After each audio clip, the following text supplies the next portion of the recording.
Welcome to Lynn Cullen Live, talk radio without the static. Email your questions and comments to lynn@pghcitypaper.com. And now your host, Lynn Cullen. Hey, welcome to the program. Again, my apologies to those of you who listen live.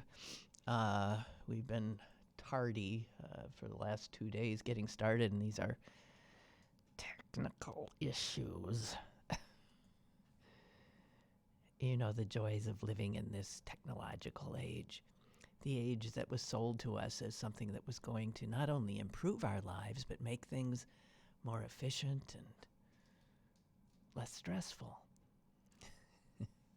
So, anyway, here we are. At this point, we don't have Skype up yet. If we do get it up, we'll let you know.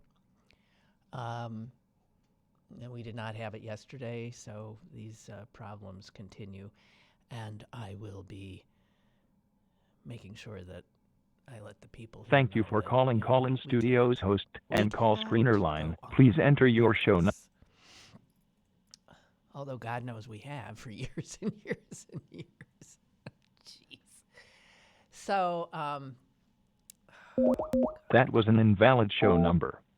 Please re-enter your show number, followed by the pound key. You know, it is true, and I guess I've said this one too many times. Let me say it one more time.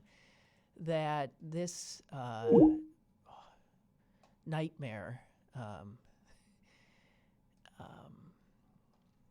that we are living through right now with Thank you for calling Cullen Studios host and call that this country and enter your 6-digit PIN number. The way it is constituted, we put wholly unqualified. Welcome, host.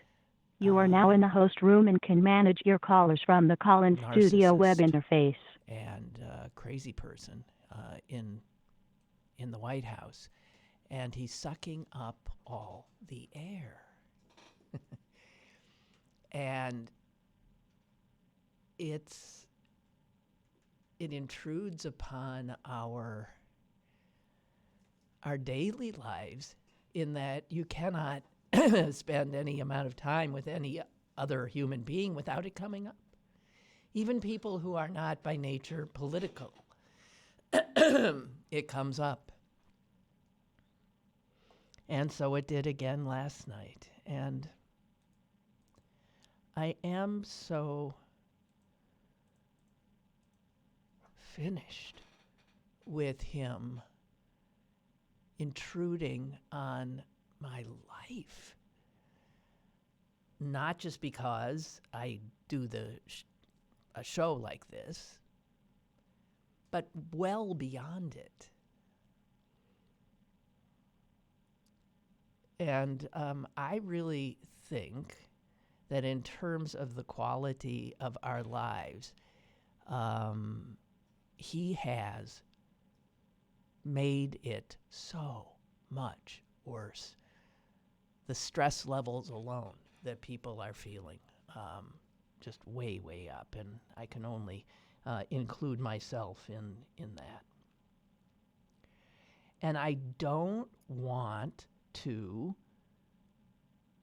respond to every disgusting, stupid, divisive, destabilizing verbal fart that comes out of his fingertips, tweets, stupid statements made heading into his helicopter as he heads down to another weekend at his Mar-a-Lago. I don't want to. And yet, I guess we ignore all this at our peril. Is there a way to talk about this, to deal with what is happening, and somehow leave him out of the discussion? That's what I keep trying, but it's hard because clearly I think he is pushing us now into what could only be described as a constitutional crisis.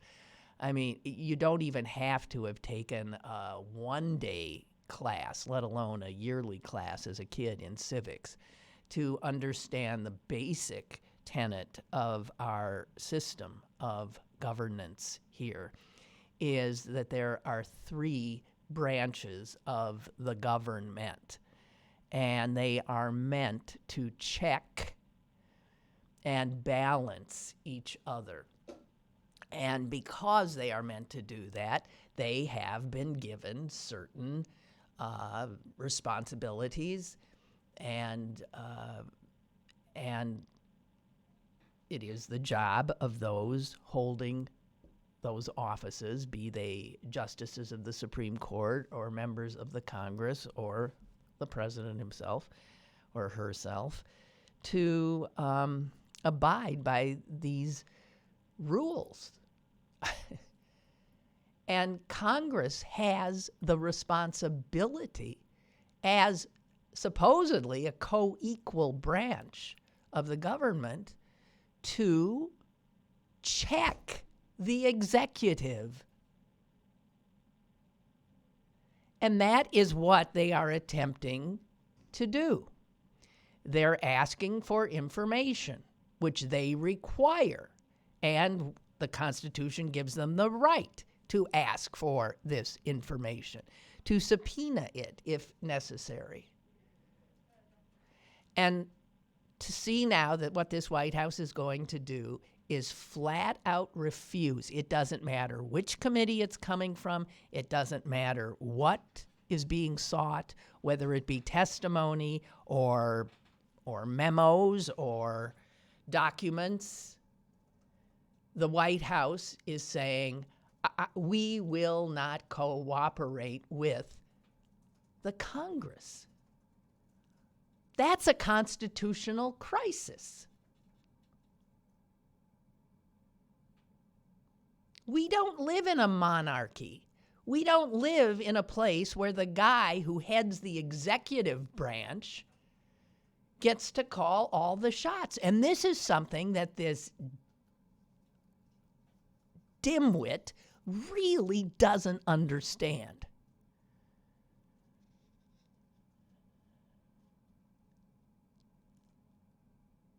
When you don't give a damn about the rules, the norms, the responsibilities, the tradition, your legacy, when you don't give a damn about anything, the damage you're doing to the country, then you can fight like Trump fights, which is dirty.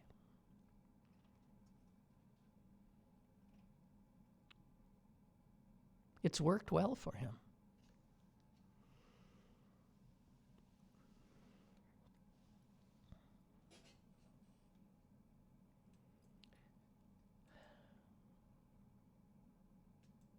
As I said yesterday, we are heading into a torturous period until the election, in which keeping Thank you up for calling with Cullen Studios host and call screener line. legal Please enter battles your show number and press pound. will take some doing. And given how Enter Trump your 6-digit has PIN number. wisely packed the federal judiciary and continues to do Welcome, so, host. it is You are now in the not host even room and a can sure manage your callers thing from the Collins that Studio when web some of interface. these challenges reach the federal courts and or the Supreme Court, that those judges and justices will, in fact,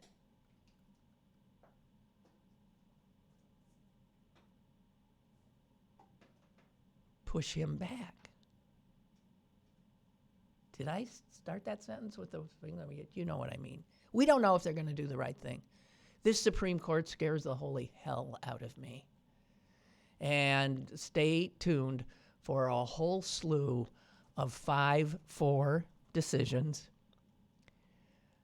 on political lines that will take us back in time, that will give even more powers to the executive branch and will give even more power to the corporate sector. And we, the people,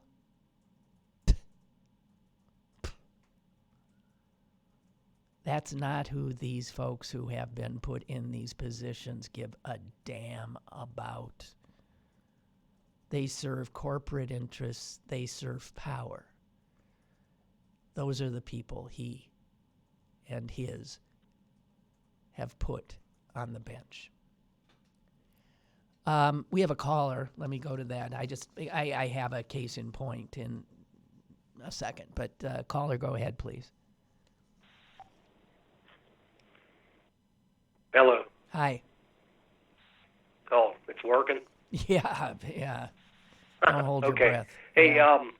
this McCann and Mueller, isn't McCann a private citizen now? Doesn't he have to go and testify with a subpoena because he can lose his license?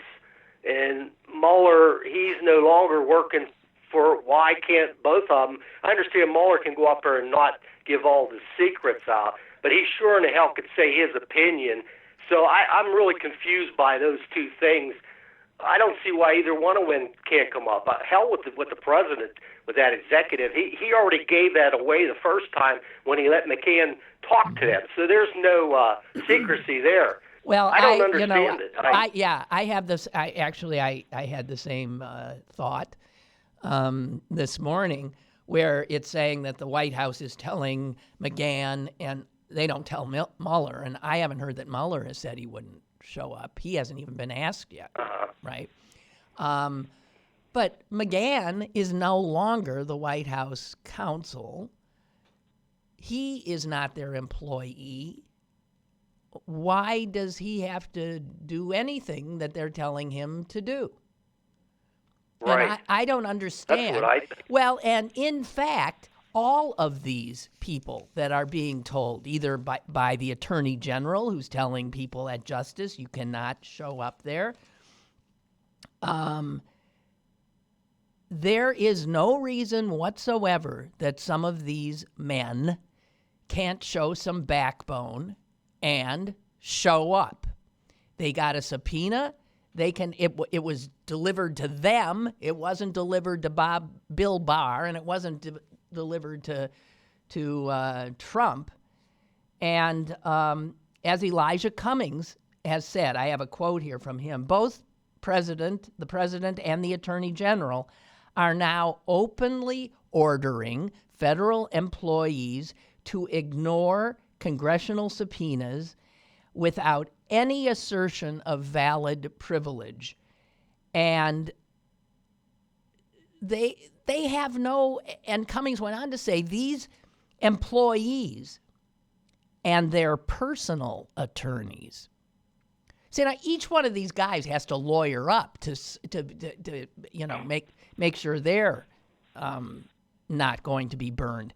And Cummings is telling them, hey, you guys that we've subpoenaed and your attorneys, you should think very carefully about your own legal interests rather than being swept up in the obstruction schemes of this administration. And I think that's a very telling point that Cummings is making. You want to go down with the Trump ship? Go right ahead. But the reality is you think hard and long about it. Or is it long and hard? Either way, it's the same thing. Because you could be placing yourself in legal jeopardy. Obviously, they can be held in contempt. Congress has the right to grab them and throw them in jail. Now, granted, Congress hasn't done that in almost 100 years, but it has done that, I think, 70 plus times in our history because it has the right to do it. This is a president just begging to have the Congress step up and play as rough as he does. I don't know, but I have the same question you did. Okay, then. All right. Thank you. Yeah, bye. Bye. Oh. Okay.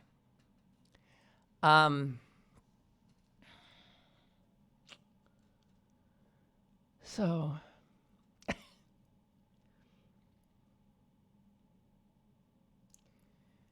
make no mistake, what's going on is a defiance of our constitutional principles. It is this lawless administration populated by a bunch of lawless convicts, crooks, liars, and thieves. And Elijah Cummings is asking people, think carefully. Which side do you want to be on? Look beyond your noses. Look beyond the immediate. Look down the road, because Trump and these folks are not heading into a good place. Trump is heading to jail at some point, and a lot of others with him. And they're heading into ignominy in history. If Trump, the narcissist in him, will love that he will always be remembered, even on a global stage. But I wonder if it even matters to him that he will be remembered as one of the, most awful human beings to ever have acquired power and abused it. He'll be up there with some of the greats. And before it's over, who knows? Who knows what he's capable of doing?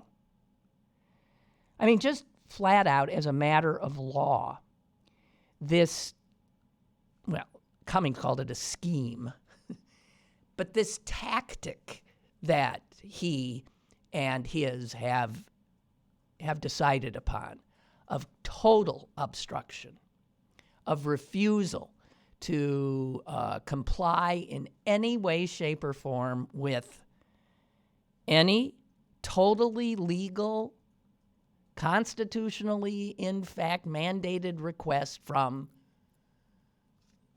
the Congress. This is lawlessness, and so it will go to the courts. I've expressed my concern about the makeup of those courts now. But the law is not on the president's side. All of these conservatives that say they're strict, constitutionalists, sorry guys, read the Constitution. The president doesn't have a leg to stand on. Congress does. But here's the problem. Trump might know all that. Winning in court might not be what he has in mind. He loses in court all the time. It doesn't keep him from constantly suing people, constantly going to the courts, because he uses it as a way to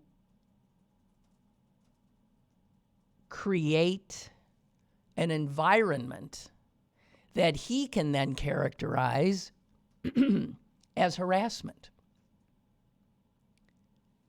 They're investigating me here. They got subpoenas here. We have to take it. I want to be the president of the United States. I'm spending all my time dealing with lawyers and court cases, and that's just because this overreaching Congress, these Democrats who are pissed off that they lost, blah, blah, blah, blah, blah. You can hear it. You know what it is. And the law, as we have learned, can be so slow. That phrase, the speedy wheels of justice, has always been an oxymoron. And, I mean, Trump even tweeted the other day, if the Dems ever tried to impeach me, I'd go directly to the Supreme Court. What's he talking about?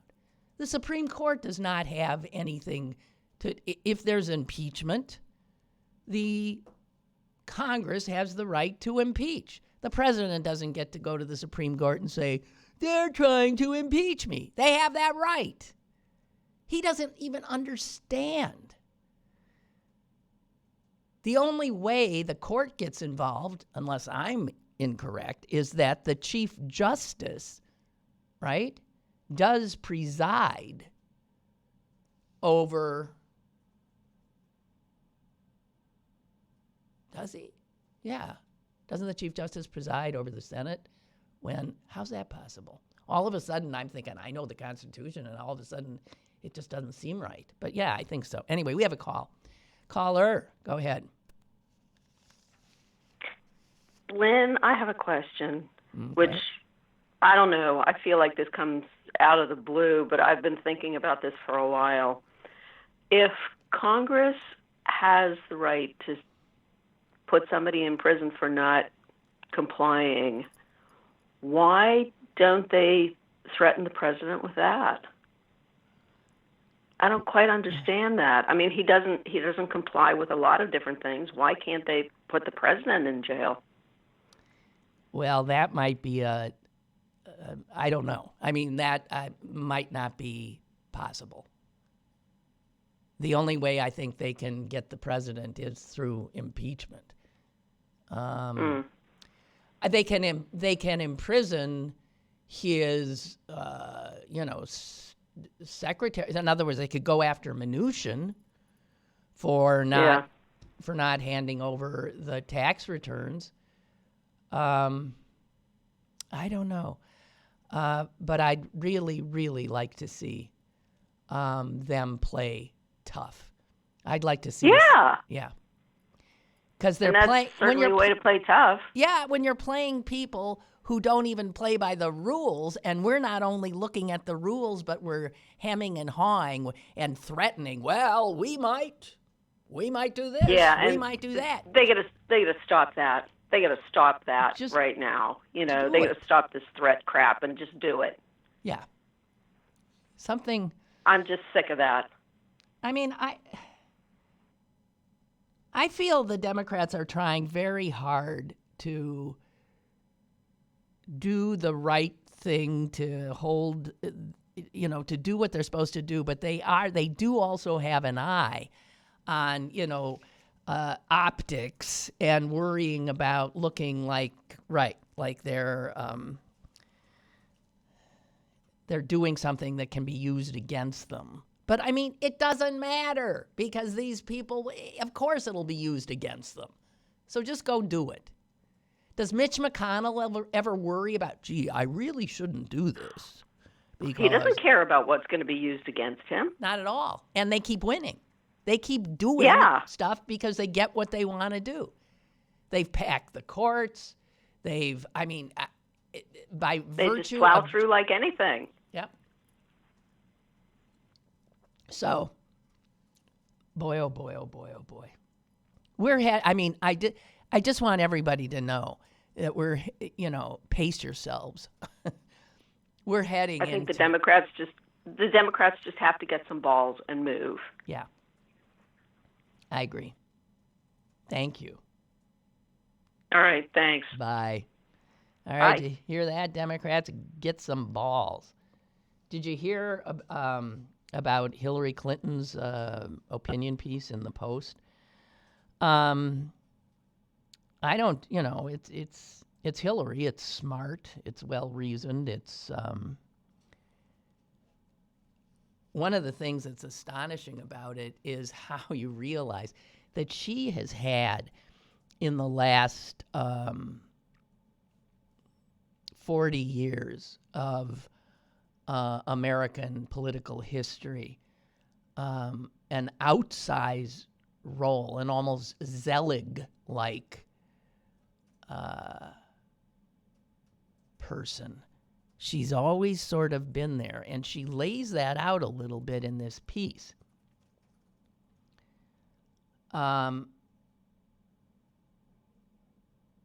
She says that everything that's happening now is very personal for her, of course. But she knows all of she has been there, done that. She was, as she points out, she was a young staff attorney for the House Judiciary Committee in 1974, when that House was set to impeach Richard Nixon. So she played a part in that impeachment. And then, of course, the next impeachment, she was in the White House as the wife of the president. So in 74, she is actively involved in Watergate hearings. In 98, she is actively a part of another impeachment.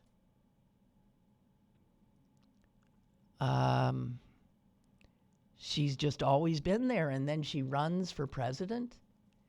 And that is when events arise that give rise to the next probable impeachment. Because she, while the country and its democracy and its election was attacked by a foreign power, actively trying to help the guy who ultimately won, Hillary Clinton was the one who lost that election, that tainted election.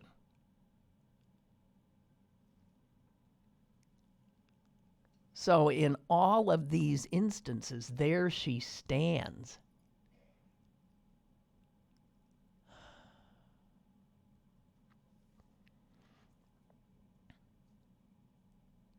And it's a very,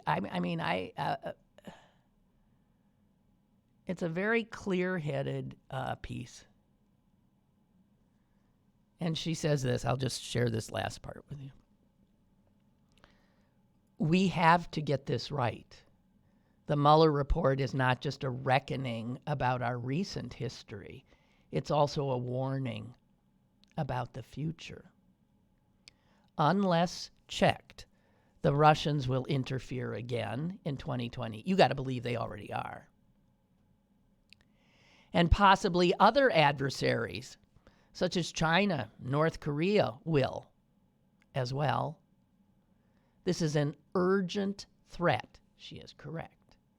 And we've heard, by the way, other news in the last 24 hours that the now fired Department of Homeland Security head Kirstjen Nielsen had, in fact, tried on more than one occasion to bring up this security threat. She's the head of Homeland Security. She needed and wanted to talk to the president about what she considered a true threat to our electoral system, and she was denied access to him.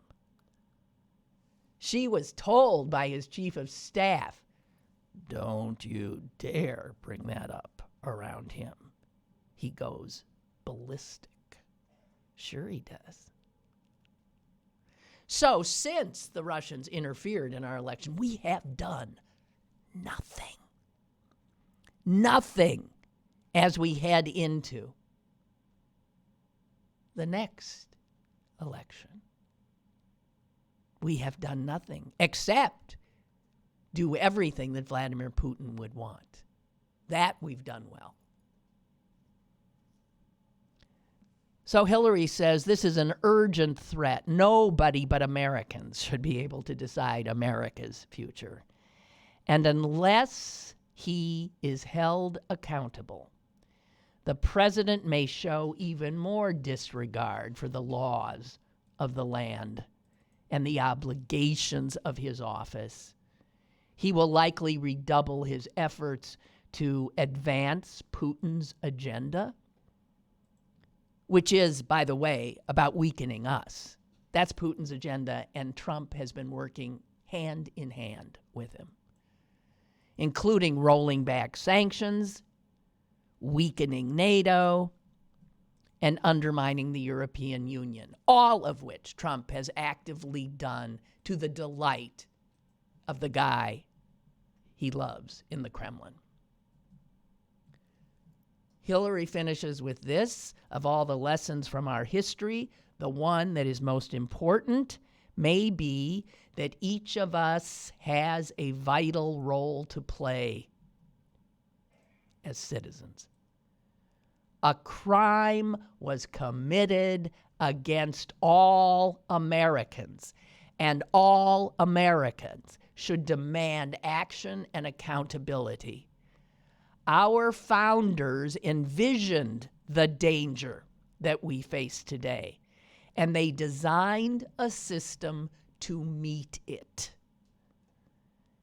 It is up to us to prove the wisdom of our Constitution, the resilience of our democracy, and the strength of our nation.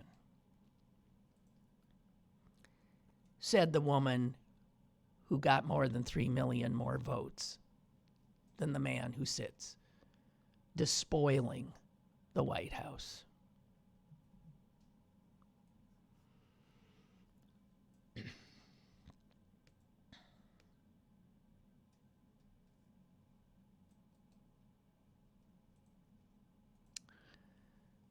All righty.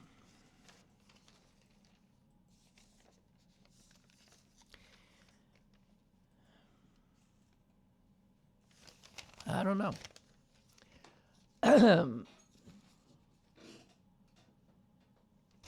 Okay, I'm sorry. I talked about that. Oh, I wanted to mention, as I pointed out, the appalling makeup of our Supreme Court now, the 5-4 court.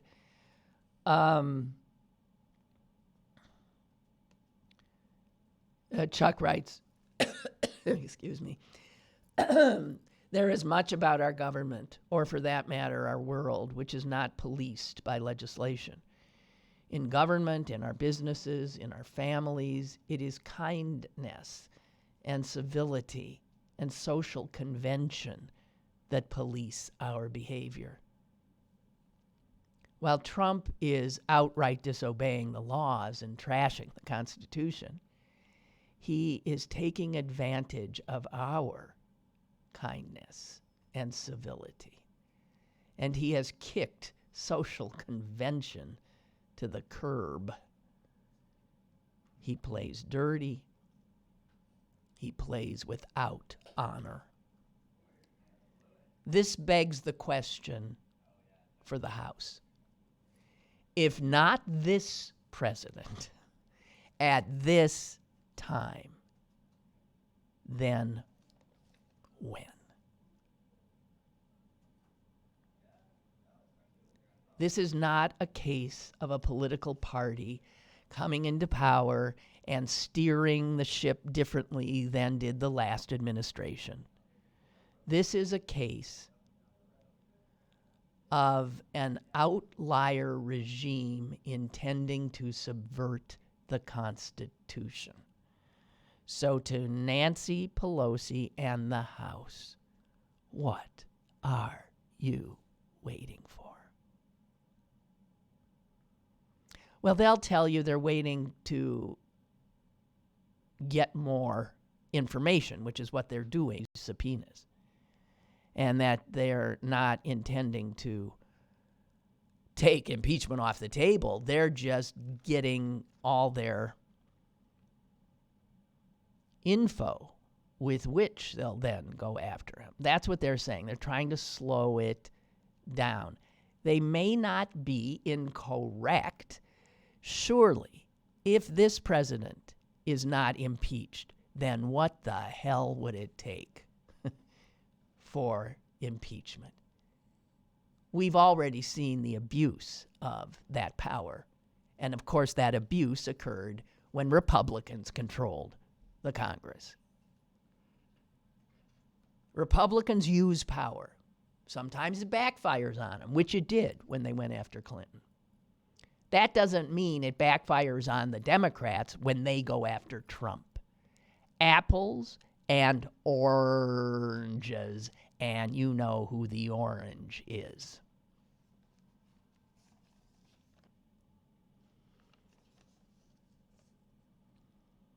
Our 5 court yesterday. We have talked about this a long time ago, how every contract you sign in the fine print, everything you buy, every service agreement you agree to, every time, there is fine print which says that if you got a grievance, if like the thing explodes and kills you, or if it doesn't work, or if you were ripped off in some way, you give up your right to join with any other aggrieved parties to seek some kind of justice or compensation. That was something that little people used to do. It was called a class action suit, right? There's an entire class of people who have been harmed. So they join together, which makes them more powerful to go up against whatever big corporation. Little by little, that ability has been stripped, and the court pretty much stuck a fork in it. Yesterday's ruling. It ruled on Wednesday that workers at a California business could not band together to seek compensation for what they said was their employer's failure to protect their data. Make no mistake, they have a total case. Their employer totally screwed something up, and it led to all of their information being stolen. Fraudulent tax returns were done as a result. Identity theft was done as a result.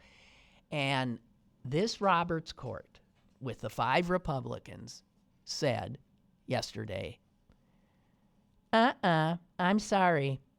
You guys, you signed a contract when you went to work, and that contract says that only arbitration will be used with one employee at a time. So each employee gets to go up against the phalanx of the corporate attorneys. Each employee would have to what? Lawyer up to go up against their boss? This is how much this court cares about little people. They only care about corporations. And there's been a lot of these 5-4 decisions of late, even when Kennedy was on the court. And they have been chipping away at the ability to bring class action suits. And so we will continue. Every time you buy something, get a job, I assure you, there will be a clause in there now that says that if you have a problem with something that goes on in the future, you got to do a David and Goliath. You've got to take on this huge corporation by yourself. Don't try to find another 1 million or 2 million people with the same grievance and get together. So understand what this does to us as consumers. Screws you.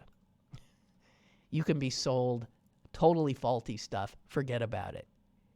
That's where class action suits used to come in. Forget about it. Consumers, workers, even if there's been collective harm, even if there's been substantial collective harm, our court, the Supreme Court, the Roberts Court, the Roberts, Scalia, Kavanaugh, Thomas, Gorsuch Court, Alito, doesn't give a damn about little people. Still thinks that somehow corporations need more power, that the rich guys need more power, more leverage. It's mind-boggling. All four Democrats on the bench, of course, dissented. Ruth Bader Ginsburg said that what the court had just done is deny employees and consumers effective relief against powerful economic entities. Exactly. And that's exactly what they intended to do. I don't have a call, do I? Thank you.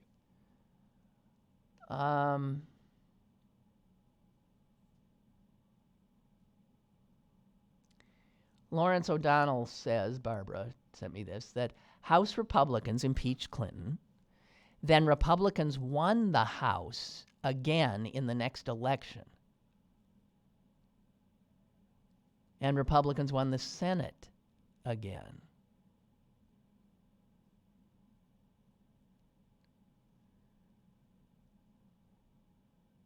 Yeah, but Clinton won too.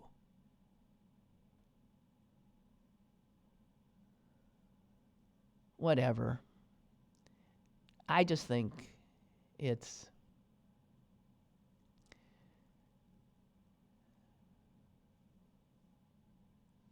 I don't know. I mean, whatever. It just doesn't matter wherever you look. I mean, wherever you look, things seem to be in shambles, right? I missed Jeopardy last night. Did he win? He did.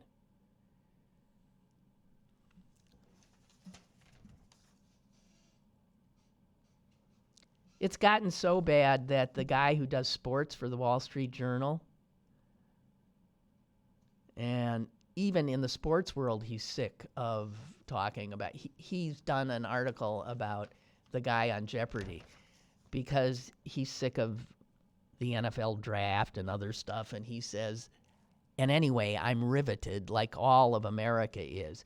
And he says the biggest excitement in America is not shaking out in the NBA or the NHL playoffs. It has zippo to do with Game of Thrones or Thursday's NFL draft, and it's much more entertaining than the Mueller report. It's Jeopardy. Well, I don't know. I mean, and then he does talk about what I've talked about. He says, has he broken the game? Because I think he has. This guy, his name is James Holzhauer, he, of all the questions up to this point, well, without yesterday's show and the day before that, of the 434 questions he has gotten, actually answers, but of the 434 questions he has gotten, he has answered 417 of them correctly.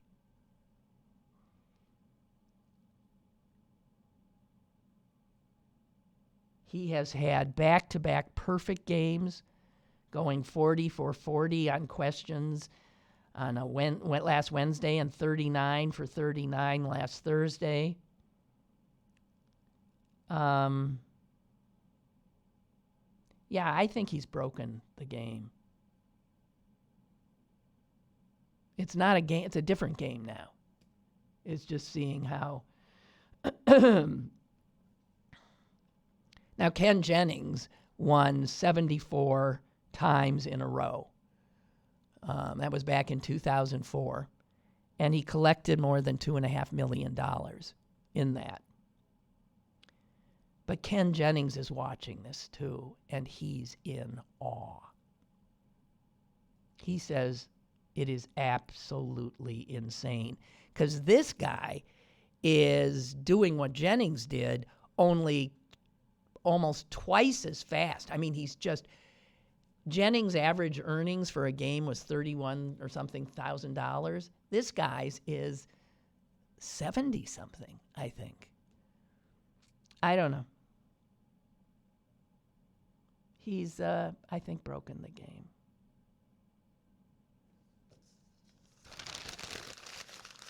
But with Alex Trebek dying, maybe that's...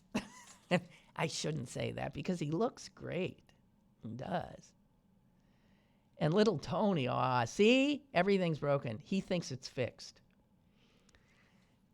I don't think it's fixed, but I do think they knew this guy would be a great player, and maybe they didn't let him on in the past. But with Alex so sick, maybe they did this for Alex because they know how much he'd enjoy it. I don't know. Something's up. They do choose contestants. And obviously, I mean, anyone they choose is, pretty smart. But winning has a lot more to do with, I think, small hand hitting the buzzer first or knowing when to hit that buzzer. There's a lot of smart people up there who've never figured out how to buzz correctly. And this guy is just... So it's not just because he constantly is able to answer. That says something about his buzzer ability, right? And then he knows the answer almost every time. Barbara writes, the impeachment of Clinton was initiated in December of 98, led to a trial in the Senate on 2 charges, one of perjury. Well, see, Trump refused to. Believe me, that would be one of the charges against Trump, too, if he ever gets put under oath. And one of obstruction, right. And then in 2000, the contest was between George W. Bush Oh. You're saying, I get it. Okay. Yeah. So he was reelected before, yeah. And then after the Republicans did all this crap and failed to to convict, the Democrats did lose the White House. And to George F. and W. Bush. Yeah. I can never remember. God. Thank you, Barbara.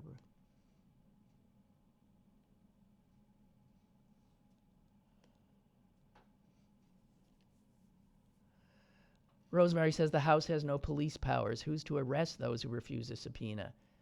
They have a sergeant at arms. Isn't he the one who goes off and gets them? They do have the power to jail, to hold in contempt, and to throw in jail. They do. I don't know.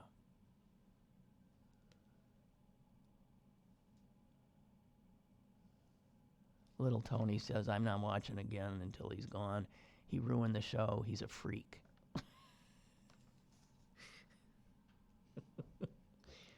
I hear you. I do. I don't like him either. And I don't like the fact that he broke the game. But it is fascinating to watch how that game's been on forever. How many people, smart cookies, have done that game? And this guy just brings a totally different... It's amazing. He broke it, though.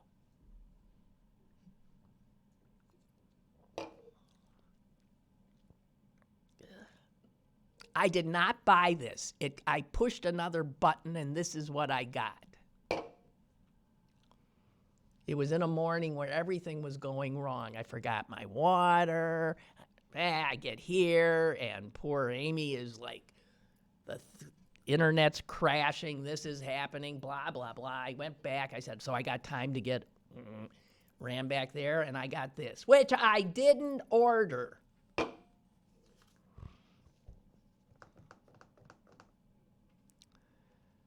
Oh. So you know the guy who was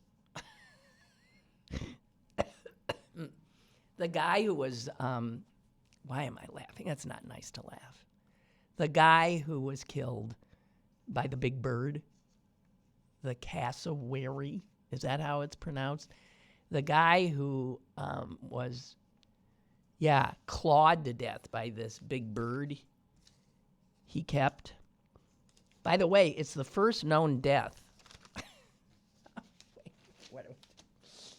It's the first known death of a human by a cassowary since 1926. So everybody's saying, oh, these birds are violent. These birds, they've killed 2 people in 100 years? My God. Dogs have killed more than that, and we think they're the greatest thing in the universe. God. Anyway, so this guy who owned a whole bunch of strange animals because he could, finally got killed by one. And the one that killed him was in a cage, but got to him anyway because they've got on their end of their legs, they've got a claw that can be 5 inches long. So they've got like these blades, and that's what they did. They knifed him. They just knifed him. So I'm telling you this because they're being auctioned off, the birds and all the other stuff he has there, if you're interested.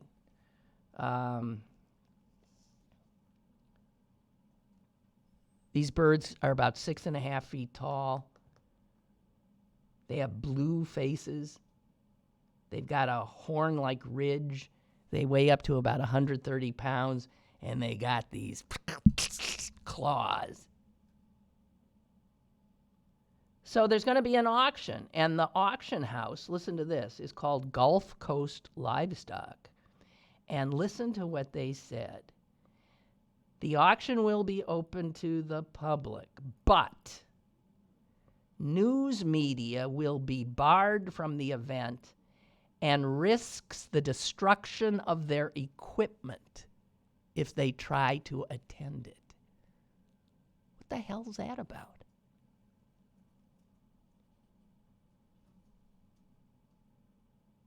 Why would that be? Because they've got some really odd birds that shouldn't be. They're worried. What? Why would that be? Anyway, at least they didn't kill the bird, and I'm glad to hear that. Henry writes, Lynn, who could imagine a game such as Jeopardy, a game that has been around for so many years, could be changed by one player? That's what's so mind-blowing. Who would have thought after all these years that there are subtleties in this game that we had not seen yet until... Well, you know what it was? Is everybody played it like a game. He's playing it. Maybe it's another indication of where our country is. Because he's playing it like Amazon plays. He's playing it to not only win, but to obliterate. He's playing it to conquer and raise. Used to be, it was like a parlor game, and everybody had fun playing it, and you didn't know who was going to win and this and that, and people all understood that. Everybody knew that they'd make more money initially if they started at the bottom. And I've only seen one other player who did that a lot, and I didn't like it. But somehow that didn't catch on after that guy did it. So that's one of the things he did. Amass a lot of money immediately. But I think it has more to do with this winning at all costs. Winning is everything. You play to obliterate. There's something very American about this guy. He's a gambler. He's smart. And he takes no prisoners. I don't know. I don't like him. And he's taken pleasure from a lot of people. Surely Jeopardy knows that a lot of us are reacting in horror. But they seem thrilled because their ratings are way up. It is amazing. But maybe it's just another canary in the coal mine, that things have happened to us that have changed us in not good ways.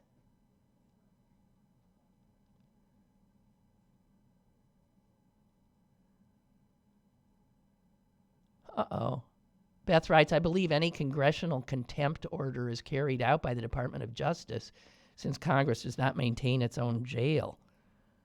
Yeah, but the Department of Justice is headed by one of the obstructionists. Oh, dear. Oh, my. Okay.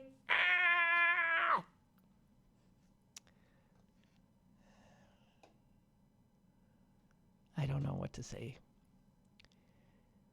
Anyway, they've even taken Jeopardy. They've even ruined Jeopardy. Everything is destroyed. Have a nice day. And I shall take my leave. Thank you.